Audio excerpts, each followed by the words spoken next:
மேச ராசி காலச்சக்கரத்தின் 1ஆம் இடம் சொல்லக்கூடிய ராசி. அ ரொம்ப ரொம்ப ரொம்ப யூனிக்கான ஆட்கள்.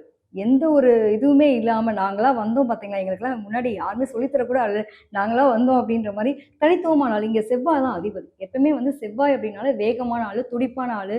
ஒரு விஷயத்த எடுக்குறாங்கன்னா கம்பீரமா செஞ்சு முடிக்கக்கூடிய ஒரு தாட்டியம், தைரியம் இவங்க கிட்ட தான் இருக்கும். அந்த மாதிரியான ஒரு ஆட்கள் தான் மேசத்துல பிறந்தவங்க.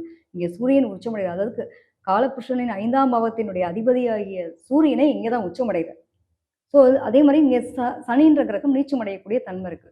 ஸோ, எப்பயுமே வந்து வேகம், கோவம், ஒரு அதிகாரம், ஒரு நிர்வாகத்திறன் இதெல்லாம் ரொம்ப அழகா இருக்கும்.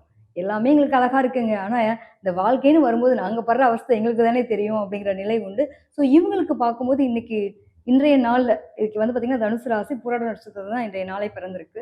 இந்த நாள்ல வந்து பார்க்கும்போது, இவங்களுடைய ராசிக்கு 5ஆம் இடத்துல தான் கேது உட்கார்ந்திருக்கு. 5ஆம் பாவகம் என்ன அப்படின்னா, இதுதான் காதல குறிக்கக்கூடிய 5ஆம் பாவகம்னு சொல்லுவோம்.